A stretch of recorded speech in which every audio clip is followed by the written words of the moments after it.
दोस्तों, मैं Satyendra Kumar civil वैलियर channel में आप सबका स्वागत करता हूं। तो आज हम अपने एक नए लेक्चर नंबर 4 में concrete technology lesson 2 एग्रीगेंट of concrete के बारे में चर्चा करेंगे। इसका लेसन 2 का एक लेक्चर हमने दे दिया है लेक्चर नंबर 3 में। उसमें हमने चर्चा कर चुके हैं 2 टॉपिक के बारे में, कंक्रीट के संगठक एग्रीगेंट ऑफ कंक्रीट, उसमें हमने सीमेंट, मिलावा और पानी के बारे में जाना था, और फिर हमने जाना था सीमेंट के घटक तथा उनके कार्य, एग्रीगेंट of cement they and their function. उसके सीमेंट के घटक तथा उनके कार्य में हमने जो उसमें पदार्थ उपयोग किए जाते हैं, जैसे calcium oxide, silica, alumina, calcium sulphate या जिप्सम, लौह oxide, magnesium oxide, sulphur trioxide, क्षार व पोटाश, इनके संगठक तथा इनके कार्य के बारे में चर्चा करें। आज हम तीसरा टॉपिक, सीमेंट के रासायनिक संगठन तथा जलयोजन क्रिया, chemical composition and hydration of cement, इस टॉपिक पे चर्चा करेंगे। तो आइए हम चर्चा करते हैं ये क्या होता है सीमेंट के रासायनिक संगठन तथा जलयोजन, chemical composition and hydration of cement. तो बात करते हैं, सीमेंट बनाने के लिए उसके संगठक मुख्यतः चूना व मृतिका को उचित अनुपात में मिलाकर स्लरी घोल बनाया जाता है। सीमेंट बनाने के लिए उसके संगठक मुख्यतः चूना व मृतिका को उचित अनुपात में मिलाकर जिसे घोल कहते हैं। अब इस घोल को घूड़ी भट्ठी में पकाया जाता है, जिसमें निस्थापन क्रिया होती है। निस्थापन के फलस्वरूप क्लिंकर बनते हैं। जो यौगिक बनाते हैं उन्हें बोग कंपाउंड कहते हैं। ली चैटलियर व टोनबोम ने इन यौगिकों को एलाइड, बिलाइड, सेलाइड व फिलाइड के संक्षिप्त नाम से जाना। तो सीमेंट बनाने के लिए हमें चूना व मृतिका पदार्थ और हमने लौह ऑक्साइड, मैग्नीशियम ऑक्साइड, क्षार आदि को मिलाकर जब बनाया जाता है, पहले इसको बनाने के लिए सैलरी यानी घोल बनाया जाता है। फिर इस घोल को घूड़ी भट्ठी में पकाया जाता है और उसमें निस्थापन की क्रिया होती। कौन? निस्थापन की क्रिया होती। जब निस्थापन होता है तो निस्थापन के फलस्वरूप क्लिंकर बनते हैं। इन क्लिंकर को यौगिक बनते हैं जिन्हें बोझ कंपाउंड कहते हैं। ली चैटलियर व टोनबोम ने इन यौगिकों को एलाइड, बिलाइड, सेलाइड व फिलाइड आदि के नाम से जाना था। तो हम क्या कर रहे हैं, हम सीमेंट के रासायनिक संगठन के बारे में चर्चा कर रहे हैं। रासायनिक संगठन निस्थापन के फलस्वरूप बनता है। निस्थापन के फलस्वरूप बनता है, निस्थापन के फलस्वरूप बनता है तो उन्हें जो यौगिक बनते हैं उन्हें बोझ कंपाउंड कहते हैं। ली चैटलियर तथा टोनबोम ने इन यौगिकों को एलाइड, बिलाइड, सेलाइड तथा फिलाइड आदि के नामों से संक्षिप्त नाम दिया था। निस्थापन के फलस्वरूप जो क्लिंकर बने थे, क्लिंकर में कौन कौन से यौगिक बने थे जिन्हें हम एलाइड, बिलाइड और सेलाइड और फिलाइड कहते थे। अब उन यौगिकों के बारे में और उनका रासायनिक सूत्र, लघु नाम और संक्षिप्त जानेंगे।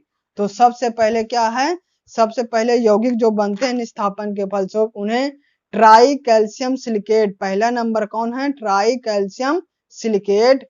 उसे रासायनिक सूत्र 3COOSiO2, लघु नाम C3S कहते हैं और संक्षिप्त नाम में ली चैटलियर तथा बोर ने ली चैटलियर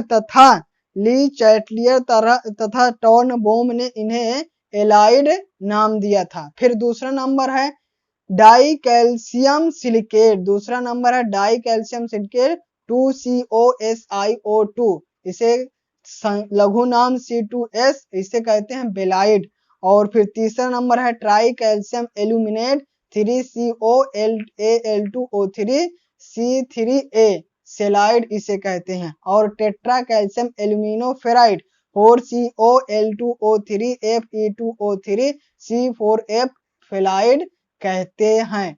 तो इस प्रकार हमने सीमेंट के रासायनिक संगठन के बारे में जाना। सीमेंट के रासायनिक संगठन में चार यौगिक बनते हैं। सबसे पहला है ट्राई कैल्शियम सिलिकेट, दूसरा है डाई कैल्शियम सिलिकेट और तीसरा है ट्राई कैल्शियम एल्यूमिनेट और चौथा है टेट्रा कैल्शियम एल्यूमिनोफेराइड। इसे लघु नाम के नाम से ज्यादा जानते हैं, C3S, C2S और C3A, C4F। इसे संक्षिप्त नाम के रूप में एलाइड, बेलाइड और सेलाइड और फेलाइड जाना। इस प्रकार हमने सीमेंट के रासायनिक संगठन के बारे में जाना। हम टॉपिक पे बात कर रहे हैं सीमेंट के रासायनिक संगठन तथा जलयोजन क्रिया, chemical composition and hydration of cement. तो हमने केमिकल कंपोजन यानी रासायनिक संगठन के बारे में जान लिया, उसमें क्या होता है, एलाइड, बेलाइड, सेलाइड और फेलाइड होता है। अब हम बात करेंगे हाइड्रेशन, जलयोजन क्रिया कैसे होती है। तो सबसे पहले जलयोजन होता क्या है इसके बारे में जानेंगे। जब सीमेंट में पानी मिलाया जाता है, जब सीमेंट में पानी मिलाया जाता है, जब सीमेंट में पानी मिलाया जाता है तो यह क्रिया जलयोजन कहलाती है। सीमेंट की 70 से 80% तक सामर्थ्य C2S तथा C3S यौगिक के कारण होती है। C2S तथा C3S क्या होता है, तो सबसे पहले C2S होता है die calcium silicate, die calcium silicate C2S तथा ट्राई कैल्शियम सिलिकेट C3S यौगिक के कारण होती है। तो हमने जलयोजन की परिभाषा हाइड्रेशन के बारे में जाना। अब हाइड्रेशन कौन कौन चरण में, कौन पहले होता है, कौन बाद में होता है, इसकी चर्चा करेंगे। अब हमने जल योजन की परिभाषा जान ली है, तो यानी जल योजन क्या होता है। अब हम जानेंगे जल योजन की क्रिया के मुख्य चरण, यानी जल योजन किस प्रकार होता है सीमेंट बनाने के लिए और कैसे वो कितने दिन में होता है जिस प्रकार एक मजबूत सीमेंट बन जाती है। तो सबसे पहले क्या होता है, सबसे पहले ट्राई कैल्शियम एल्यूमिनेट C3A तथा टेट्रा कैल्शियम एल्यूमिनोफेराइड C4F का जलयोजन होता है। इनका जलयोजन लगभग 1 दिन में पूरा हो जाता है। सबसे पहले किसका जलयोजन होता है, सबसे पहले जलयोजन C3A तथा टेट्रा कैल्शियम एल्यूमिनोफेराइड C4AF का जलयोजन होता है। इनका जलयोजन लगभग 1 दिन में पूरा हो जाता है। ये सबसे पहला स्टेप है जलयोजन की।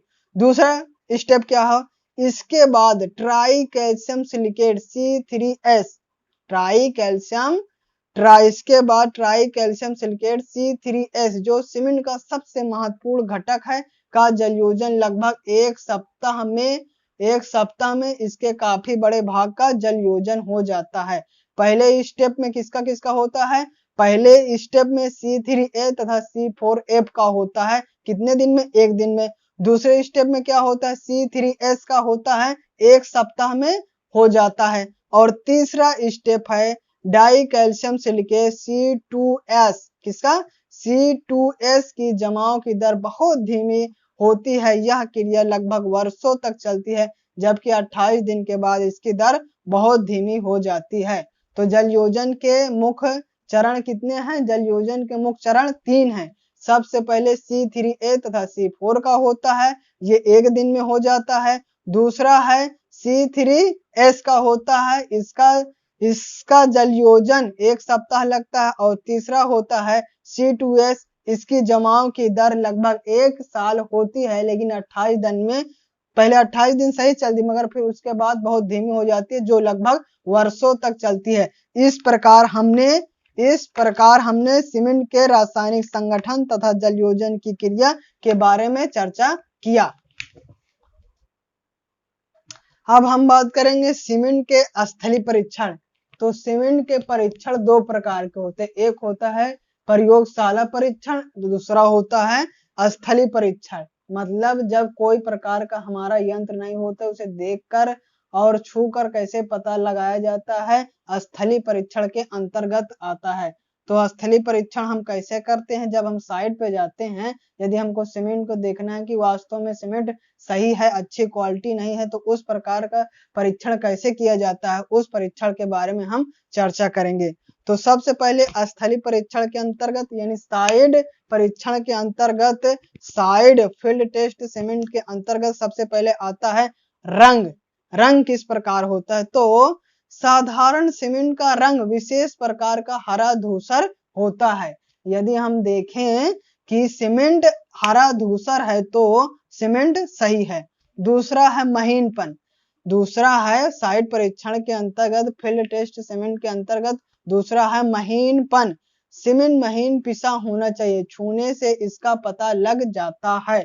पहला है रंग देखकर हरा धूसर होना चाहिए, दूसरा है महीन पर सीमेंट महीन पिसा होना चाहिए, सीमेंट महीन पिसा होना चाहिए, इसका पता लग जाता है। फिर तीसरा हम बात करेंगे ताप के बारे में। ताप, सीमेंट के ढेर में यदि हाथ डालने पर ठंडक अनुभव होता है तो ऐसा नहीं होता तो सीमेंट पुराना है तथा इसमें मिलावट है।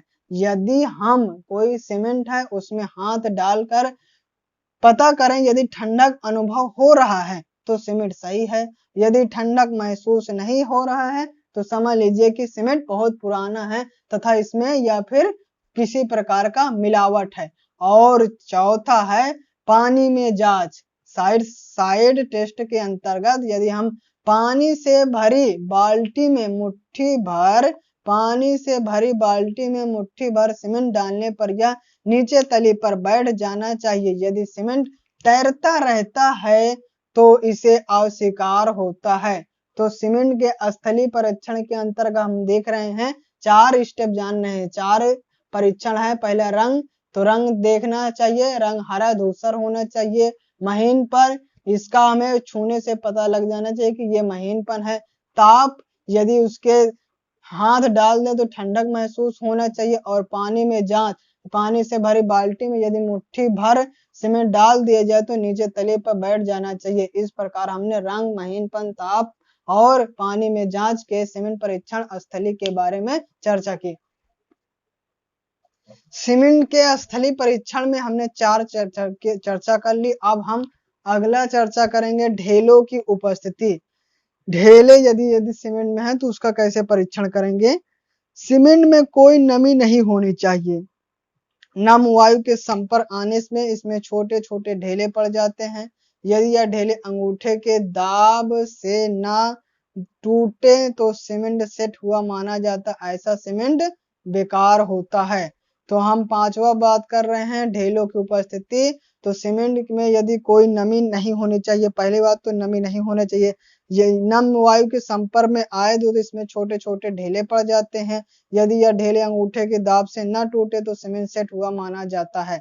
तो ढेले की उपस्थिति भी बेकार माना जाता है कि ये सीमेंट बेकार है। फिर है खुरदरापन, 6वां है खुरदरापन। सीमेंट को उंगलियों से मसलने पर यह चिकना लगना चाहिए। यदि यह खुरदने पर या मोटेपन पर है तो ऐसे सीमेंट में बालू मिली हो जाती है।